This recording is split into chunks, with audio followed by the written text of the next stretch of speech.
And we're back. Dad School Podcast.com. And I'm Jimmy. No, this is Jimmy. And I Close. am Josh. Man, I messed up my own name. That's going to be a good show. Wah, wah, wah. Off the rails. 3 Off the seconds. rail. Yeah, that was something special right there. Yeah. Okay. Well, we're back this week with a new, exciting, amazing topic to talk about. First off, before we get into our topic, I just want to cover some recent personal news. And by personal, I mean all up in Jimmy's personal business. Jimmy, you had a birthday. I did. Happy I belated did. birthday on the air. Yeah, thank you. Yeah, Yeah. recorded in history forever as the late birthday. Happy birthday. Yeah. You do anything It was a exciting and good fun? time. It was simple. We just went to there's a local kind of glorified petting zoo place outside of town.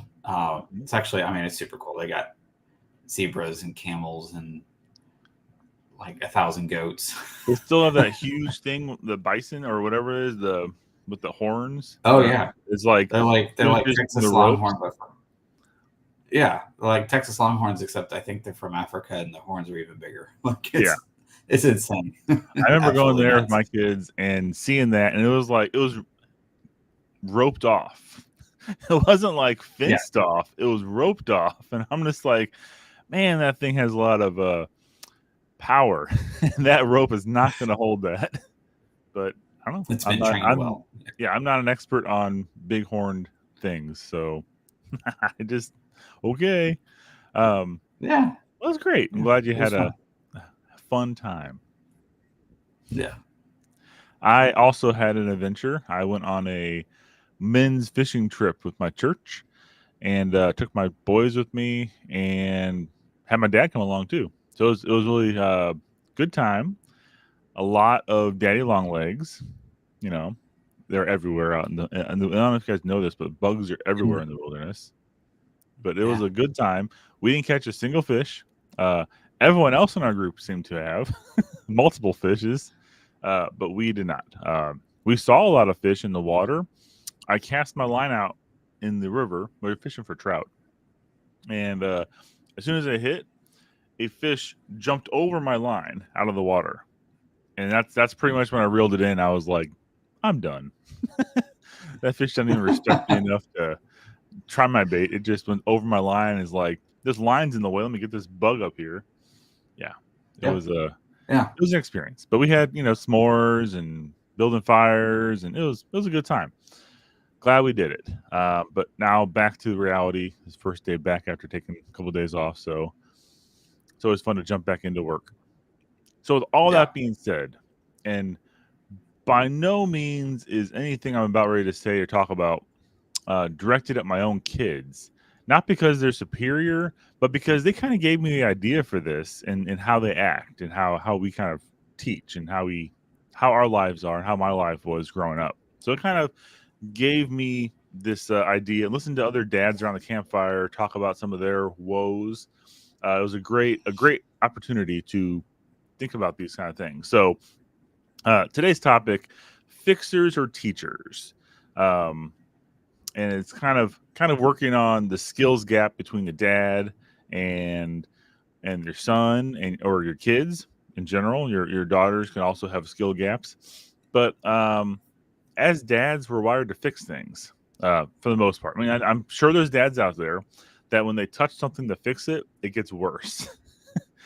But that's not, and sometimes, and you have like those two categories of dads: the ones that are like, I know I'm terrible at everything, I'm not even gonna try. Then you have the ones who think they can fix everything, but they're terrible and they still try. Those are the two, of the negative spectrum, I'd say, of dads. But then you have the dads who just know it all, fix it all, do it all, and are perfect. But those are mixed in everywhere. But it's natural for us to want to fix things, and it's also our job as men to prepare our kids for life, and that also um, entails us teaching our kids what we know or how to do things or about things in life So they're prepared, not just to repair things, but they understand how things work.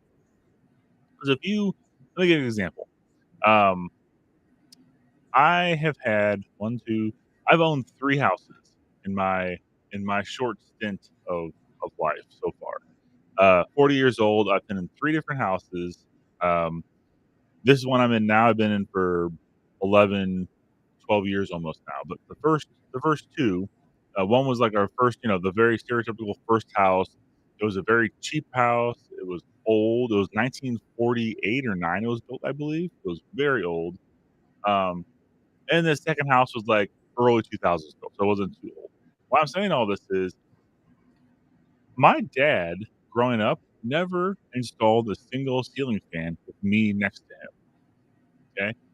Okay. But he did teach me about electronics, taught me about positive, the negative, the ground, you know, don't put them all together and turn the power on.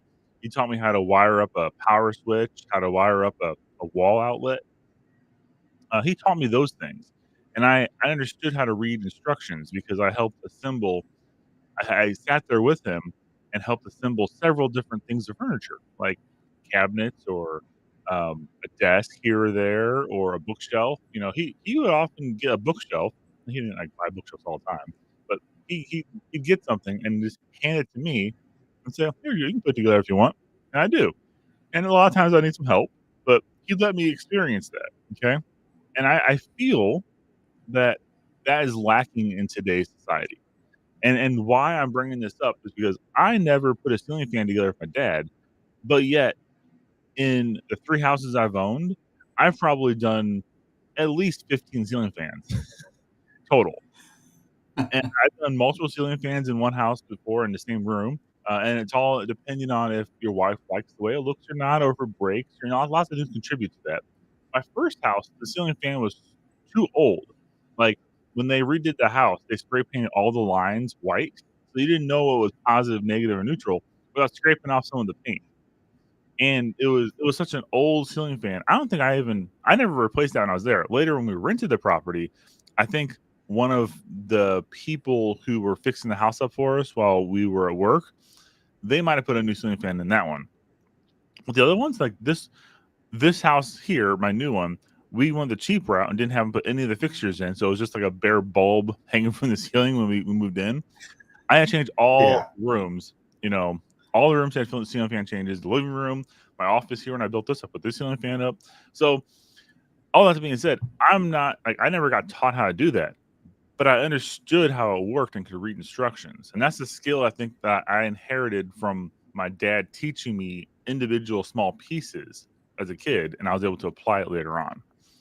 So yeah, I think it's important whenever you're doing anything around your house, whether it's hanging a photo for your wife, or if you have the freshly caught large trout that you just caught on a fishing trip and you had it mounted and you put it on your wall, you need to have your kid involved in that process. And even if they're all like, "Oh, this is dumb. I don't want to waste time doing this. I'm never going to use this."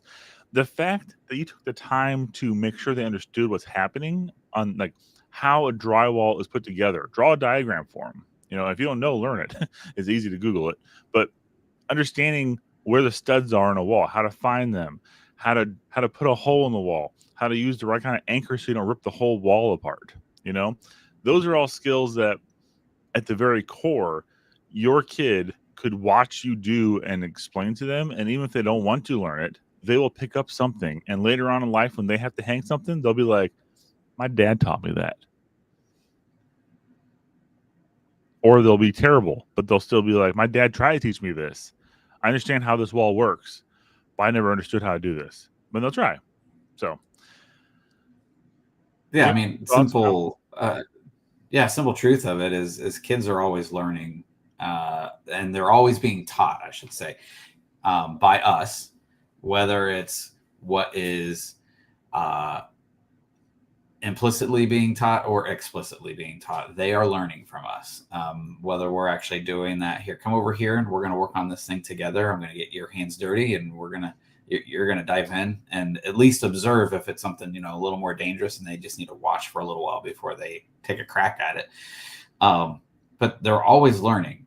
And it's not only even learning the skill, it's learning how to, I don't know if we're going down this path today or not, but how to emotionally respond in a stressful situation whenever the IKEA instructions aren't making sense totally, and you start getting frustrated. They learn how to respond in that sort of scenario as well. Like our first place that we bought when we were living out in Colorado, still, we were, I don't know, 10-minute drive from IKEA. And so probably 65% of our furniture was IKEA furniture. And so sitting on the floor with pieces spread everywhere and trying to figure out what on earth goes where. And yeah, I mean, that is something my daughter watched me put all of that sort of stuff together. And if, hopefully she was learning how to respond well when everything is a big scattered mess and not fitting together. How do you deal with a life scenario like that? But they're always watching. They're always learning. Yeah, IKEA, I'll give IKEA this. IKEA furniture looks nice in general. It's like it's a clean aesthetic most of the time. And when you put it together, it seems like it's decent. But I have noticed the different IKEA pieces we've had, and it might be just because we've had kids. It does not hold up. Like there is a particle board center to most of their wood pieces that after you have a kid jump on it a couple times, it wiggles enough that it becomes loose. And with that particle board core, it's almost impossible to get that tight fit again when you tighten it up. You use a slightly bigger screw, and it works for a little bit, but then this kid jumps on it again. We had a coffee table like that. I ended up having to put metal brackets behind every single leg just to keep the thing from wobbling all the time. It was, but it just does look nice. And, but yes, it's, we will cover the emotional instability of putting things together in a moment here. So Proverbs 22:6 says, train up a child in the way he should go. Even when he is old, he will not depart from it. And that embodies what we just talked about. Like we're guiding our kids, preparing them through a constant process, a constant practice, a constant,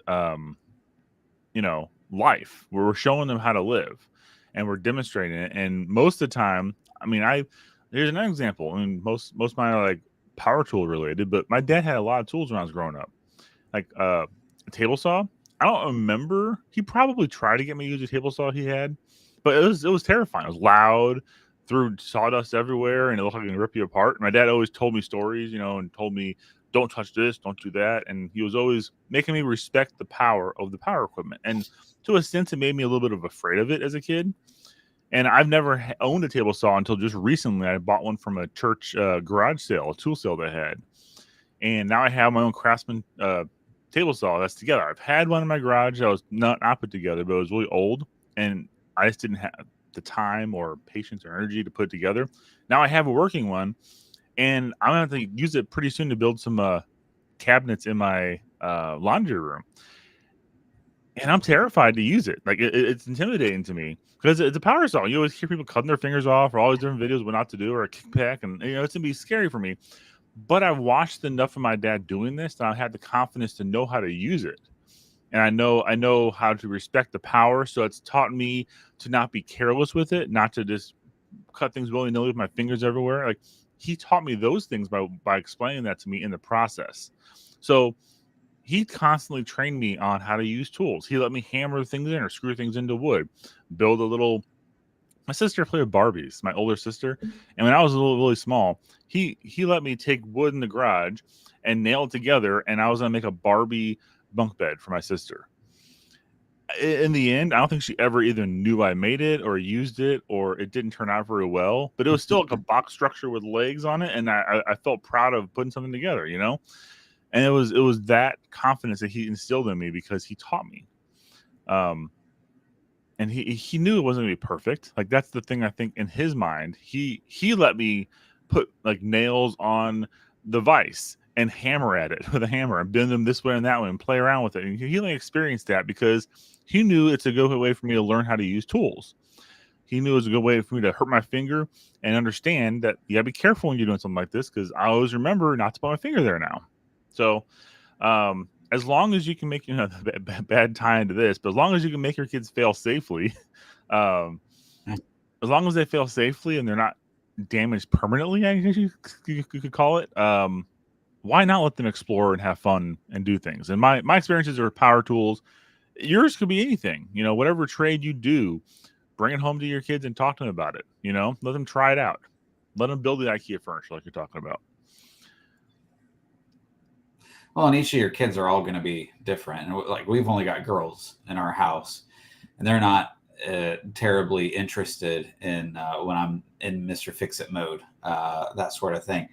And we're also not a terribly sports-oriented family, so we'll go around in the backyard and we'll kick a soccer ball around a few times and some stuff like that. But it's finding what does interest my kids and not trying to force them into the box of, well, this is what I'm interested in, so you just have to follow along with what I do. But they love art, they love music, dance, and that sort of stuff. So like, how do I feed that they want to learn, they want to grow, and it's things that I'm not versed in. So how do I feed that is like one of the big questions that I'm always being faced with and struggle with. But it's fun finding ways to help feed their curiosity, feed their growth.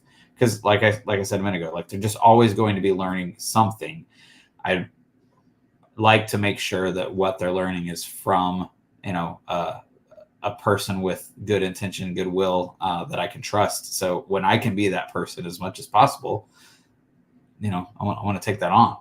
Absolutely. And although, like you for example, although your children might not be totally into the power tools and repairing things, you can demonstrate to them when you have a task to do.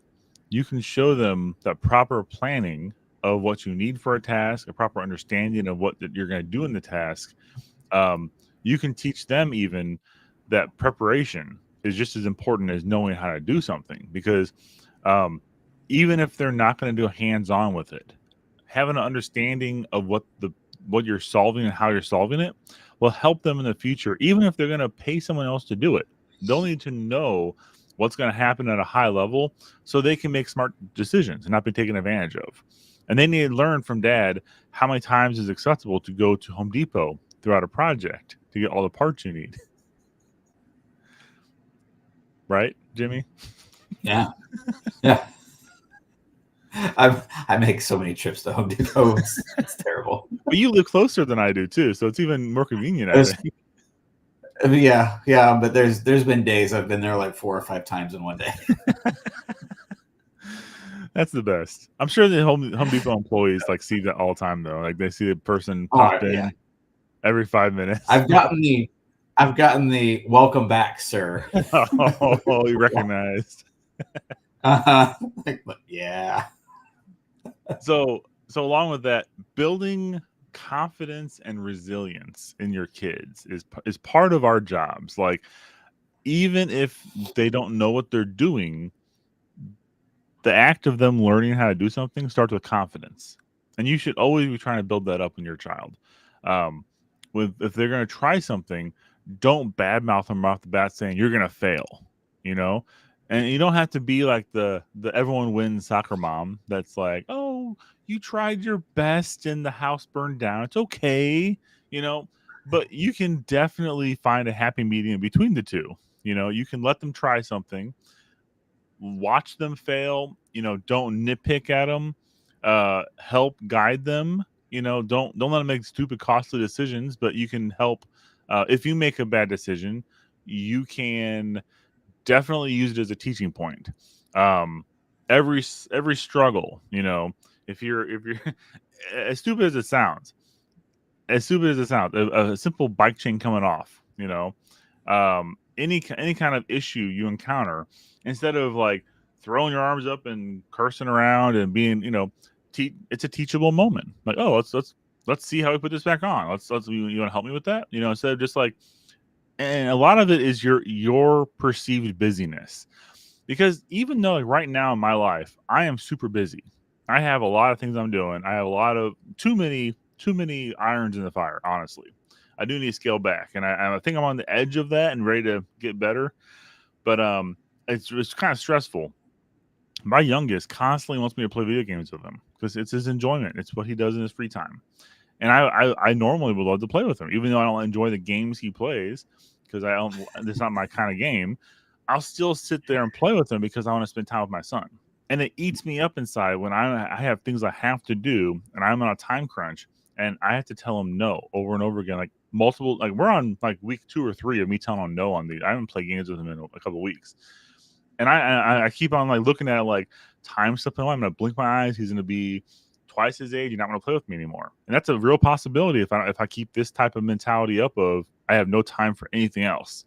Um, but on the flip side, like if I take 5 to 10 minutes, is it really gonna put me that much more behind?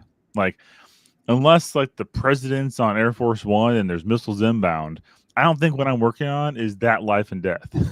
It's not medical equipment. I'm just building some websites. They are for a client who's on a time crunch, yes, but nothing I'm doing is life and death. And I can take 5 to 10 minutes to play a video game. But I'm locked in my head right now that I have to get this done. I have to focus. I get frustrated because I'm like, and then I spend 5 or 10 minutes lecturing them in my office of how much it disrupts me and makes me start over again when they ask me something. So I just wasted that 5 or 10 minutes I could have been playing video games by yelling at them about how I'm so busy and I need to be left alone right now. My door is shut. That means leave me alone. Well, your door's always shut, Dad. Yes, leave me alone. I find like just like you're kind of talking about, whenever life gets extra just full of the things, all the things, that's when I tend to fall into Mr. Fix It mode more than Mr. Teach mode. Yes. Because how much easier or quicker it seems to me whenever something comes up, like, well, let me just take care of it real quick because I gotta move on. And robbing that opportunity from one of my kids, like, here's an opportunity for you to learn a skill or just increase your depth and knowledge of something. But like our youngest right now, is one of the big things that she's working on is spelling. And for starters, that's one subject I never got a good handle on. But like, yeah, when she's working on her English homework or just something else where she's having to write out a sentence or a couple word answers or whatever, and it's constantly, how do you spell this word? How do you spell this word? How do you spell this word? And like, I remember even being in that phase when I was young, like constantly bugging my brother and sister or my parents, like, I don't know how to spell. How do you spell word? And for a while, I didn't even realize it, but I was in that rut of, oh yeah, here, either I'll just tell you, just write down what I tell you, and then I got to move on with my thing. Or I would get out, like, if she had to write like a whole sentence, I'd get out, we've got these little whiteboards, about the size of a sheet of paper, a little whiteboard. And I would just write out the sentence for her and just set it down and go, here, copy this. And that's not teaching anything. That's fixing. That's just fixing the problem so I can move on. And is her homework done? Yeah, homework is done. Did she learn much? Maybe a little bit. But how about, I pause and like, okay, what word are you working on? Okay, what letter do you think it starts with? And then, just encourage her, think it through. What are the rules that you've learned about when an E is at the end of a word? And if an E is at the end of the word, what does it do to the vowel? Like, working through, and that's a much slower process. Like, oh my goodness, it can be mind-numbingly slow. But that's where the learning happens, is whenever her mind is engaged and having to think through the rules, having to think through, this is how to get thing done. And how much this applies to things beyond just spelling. But we as a parent, we as a dad, when challenge arises, as small or simple as spelling words, or as crazy as, like you're saying, doing light electrical work around the house. Like there's a little more risk involved in something like that. Um, but okay, let's think it through. Why does it matter that I put the same colored wires Yes. together and I don't cross the wires? There's some reasons there. Let's think about it. Let's talk about it. What are the dangers, and that sort of stuff? Like there are opportunities every day where we can break down a moment into smaller digestible pieces and get their brain engaged into the why and the how and the because, and how often I fall into it way more than I like to admit. How often I'm just like, we'll just do this and you'll be done and then we can move on. And it's quasi helpful, probably more harmful than helpful, but that's a challenge for myself every single day. Yeah. And I had 2 points on what you just said. So as dads, you hear this and you're like, okay, next time I have a project, I'm going to pull my kid over and they're going to help me with it. Okay. I guarantee you that's not going to go how you think it's going to go. I guarantee it. Like I was ripping out my fireplace mantle a couple of months ago and I'm like, hey, Luke, my oldest son, come over here and help me. And I thought he would, come over and help me with a gleeful, happy heart and want to learn what I'm working on. But no, I was interrupting him from Minecraft or whatever he was playing at the time. And he was like, he was willing to help me and hold something up. But I was trying to like, I don't know how I pulled this off. I've never pulled the mantle off before. So I was kind of learning myself too and pulling it off. And I was kind of shocked to see there was only two brad pins that were holding the whole thing on my wall. I was like, wow, that plus a bunch of putty. That's it? And we've been putting stuff on this for how long? And barely anything's holding it up. Anyways, but I had this whole grandiose like teaching moment of like, this is how you pull this off. And he would be pulled into the project with me and want to help me, and it'd be, skipping down the hardware aisle, holding hands and tools flying off the shelves into our pockets. But no, it never happened. He was like, okay, am I done? And he went back to his game, and I continued the project alone. You know, it's okay to pull them in and show them something so they see it, and they're gonna remember that. Like even if you don't think they got anything from it, they'll remember helping you. But always be willing to have them help.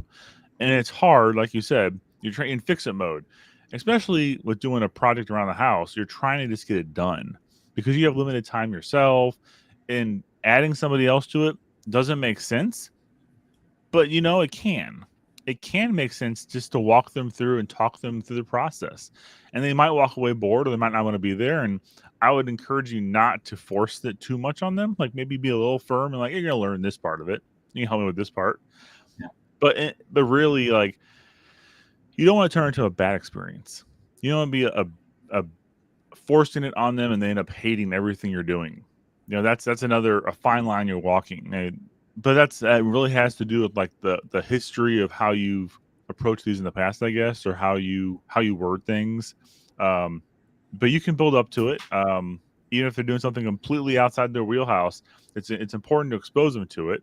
But like you said, Jimmy, whenever you are in the midst of doing something and related it or not, and you get interrupted and you're frustrated and you just want to give them the answer, it is very important to slow down and take the time to do it the right way. And that's something you can apply everything into your life. Do it the right way. And there's a right way and a wrong way to teach your kids something. Like you can quickly throw it at them and it's probably not going to stick, or you can take the time to do it right because it's not going to be fast whenever you're teaching somebody anything.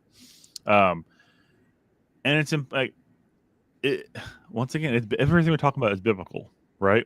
James 1:2-4. Count all joy, my brothers, when you meet trials of various kinds, for you know that testing of your faith produces steadfastness. And let steadfastness have its full effect. You may be perfect and complete, lacking in nothing. Okay? It's essentially telling us that God's not shielding us from struggle. He's going to use it to grow us. Okay, we're going to have all sorts of positive and negatives in our lives. And it's important as dads that both the positive and negative things that we encounter, we approach it with a positive, godly, humble mindset. It's not something's not being put in front of us just so we can be frustrated and have a hard life. There's a meaning behind the struggle, and it's how we respond to that. It's important. how we handle the issues is important. Your tire blows up on your car on the road and you're late for something. You can't change the fact that you're late for something now.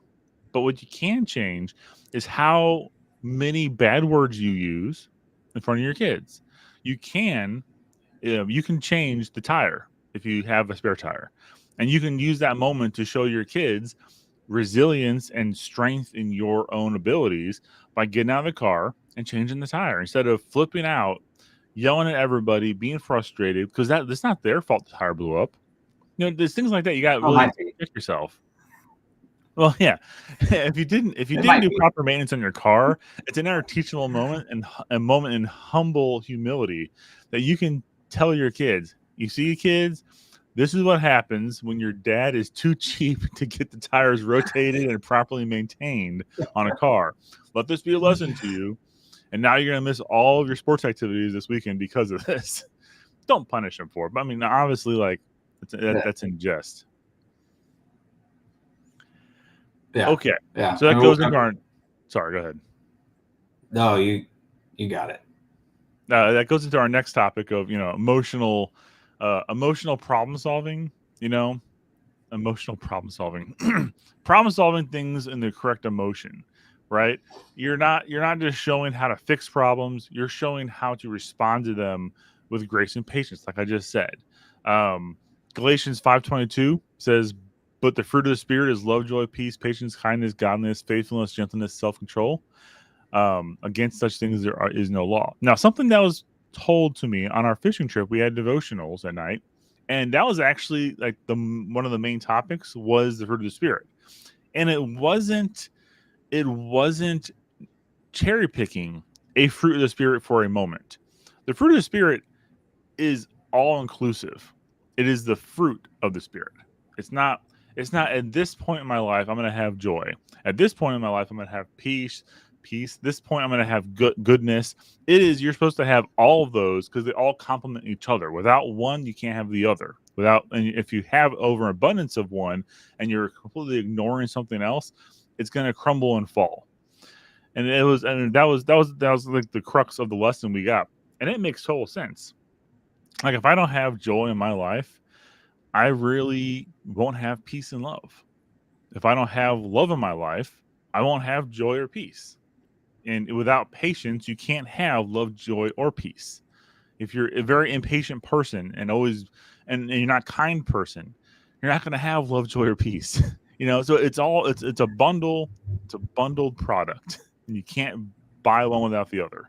So you have to take that in mind when you're responding to any problem or any joy or anything in your life, and it's how you um, use all of those together all the time. It is kind of the crux of this. Like I guess what a takeaway moment for this would be thinking about the moment when your Wi-Fi in your house goes out and everyone's freaking out, right? And everyone's like, "Dad, fix the Wi-Fi," or the car wouldn't start and everyone's late for something. The first things you say in that moment shouldn't be, leave me alone, I'll fix it, or blah, blah, blah, or just yelling at somebody, or, saying bad things. It should be like, okay, let's figure this out. Let's be calmer about it. And that's a practice mindset that I think all of us can get into, especially as dads. If we're supposed to lead the family, we're supposed to lead in general. We're supposed to show by example, and that makes us required to be more calm and think things through and figure it out instead of being frustrated and yelling. Well, and the thing about I love that the visual of fruit of the spirit, because I mean, where does fruit grow? Fruit grows on a plant. What causes fruit to grow? Well, you got to look at its soil content. What are the nutrients in the soil? Where is it planted? Is it getting watered and all that sort of stuff? You change the soil, you change the environment that something is planted in, that's going to affect the fruit that it bears. And that's what that verse is wanting to tell us is, keep yourself rooted, keep yourself planted in scripture, in the spirit. And this is the fruit that can come from that. So that's my daily reminder of, where am I keeping myself rooted? Because my roots are somewhere. I'm getting my nutrients. I'm being fed by something somewhere. And some of these fruits are a little more natural for me than others. Some people, gentleness might not be something that comes supernaturally. Right. um, Patience is, I struggle often with patience, and that's where my Mr. Fix It mentality comes in. I'm not patient enough. Well, just hand it to me, let me do it, and then we'll move on. We've got too many things, happening. But if I'm keeping my roots planted where God is directing me to keep them planted, keeping them in His truth, that can absolutely change the outcomes of a situation, change my outlook of um, where am I going in this and what am I trying to get out of it, and trying to keep myself reminded of that daily. That's one of my daily struggles. Right. And I'm disappointed in you, Jimmy. I thought you were going to take the brownie route, but you went the planting route. But so I'll take the brownie route. And if people Go for aren't gardeners and they want to apply this and they're still struggling with how to understand this, think of making a brownie or a cookie. If you have all the ingredients of the fruits of the spirit, um, and you put any one ingredient over the other, more or less, you're not going to get a good brownie or a good cookie. Like, even with overabundance of chocolate chips, you think that'll make it awesome, but you know what it's going to do? It's going to ruin the cookie. You can't have too many chocolate chips in a cookie because the cookie won't stay together. So, to be a good cookie or to be a good brownie, you have to have the perfect amount of each ingredient, and it's all encompassing act. It's not a take as you choose, and you're okay missing some of them because you think it'll make you a good cookie without goodness or gentleness or self control. You have to have everything to be well baked cookie. Probably should be careful with that one. it. um, that kind of leads into, like, we're talking about us modeling the correct actions. We have to model manhood to our kids and to our wives and to our families and to those around us who observe us parenting. Christ loved the church and gave himself up for her. We also have to love our wives, love the church. Actually, I should put that the other way. We should love the church, love Christ, love our wives, love our families, love ourselves as well. You can change those orders around you as much as you want, yourselves or your family or your wives first, your kids first. But honestly, you have to start with Christ. And if you don't have a Christ-centered life, it's going to be rough sailing. Um, you're going to find troubles in life. You're not going to know if you're not turning to Christ in example, at very least, examples of how you should lead your family. If you're not turning to a Christ-centered life, you're not going to have a good foundation of what to model after. Like, what would you model after if you don't look at how Jesus loved the church? It's foundational. And so if you're not in the word every day, you might, I'm not saying it's impossible, but you're going to have a lot of hardship, and that's not to say that being a Christ follower is not going to have hardship, but at least you have a grounded blueprint in front of you of what you're supposed to do, how you're supposed to act, and you can kind of gauge yourself on left or right of that line. You can be like, obviously, I didn't act correctly here because I yelled at somebody when I should have showed them patience and kindness. I should have treated them differently. I should have thought about how can I rebuke this person or teach this child in my life in a way to lift them up instead of tearing them down and pouring all my anger in the situation into them at that moment. So things like that you read about and you learn through following Christ, not through following the world. The world will teach you other things. The world will teach you bad things on how to yell at your kids, stomp out of, what? That's a good example. How often in TV shows growing up did you watch a frustrated situation end with a kid stomping down the hallway and slamming the door?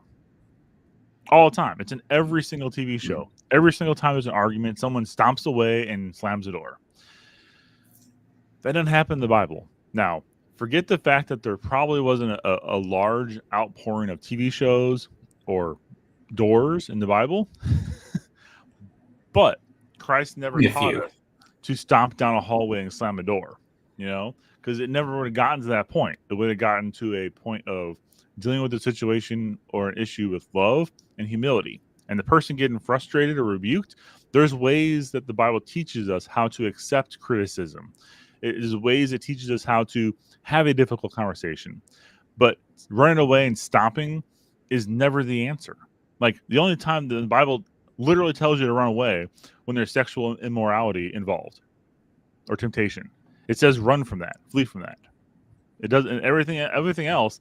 It teaches us what not to do. And says don't do this, don't do that, don't come at your neighbor's belongings, all other things. But when it comes to sexual immorality, it says run, flee from it. And that's why it's so important. But in life, like there's nothing else that you can have an argument with somebody and you need to stop down the hallway and slam a door. So as a dad, you shouldn't be doing that. As a dad running a family, you should not encourage that or have your kids think that's okay to do. Your wife should not do that. Your wife shouldn't model that either. You need to make sure you have conversations respectfully with your family, so you can model the correct way in your household you handle conflict. And modeling manhood is just like, it's serving the church, being respectful, being strong in your convictions and your believings. It's a lot of things all tied into one, but you have to model that. You can't be a wussy man. You got to be a Christ-centered manly man. I don't know why I do this when I say manly man. Modeling manhood, it changes depending on the child too. Yes. If you have sons, you're wanting to train them up on how to be, a righteous man in their adulthood. I don't have that blessing. I get to model what Christ-centered manhood is to my daughters, hopefully to be an example of what to look for whenever they're looking for, a husband later in life. And it's a totally different challenge, but I should still be making my decisions the same as if I was trying to train a young man. This is how you live righteously as a man of God. I should still be making the same choices, but the purpose and the outcome that is on the other side of that equation is completely different. But either way, I'm still motivated in the same direction. Exactly. Yeah. And I have the best of both worlds. I have 2 girls and 2 boys. Yeah. So I have to constantly be telling my boys, hey, this is not how you treat somebody.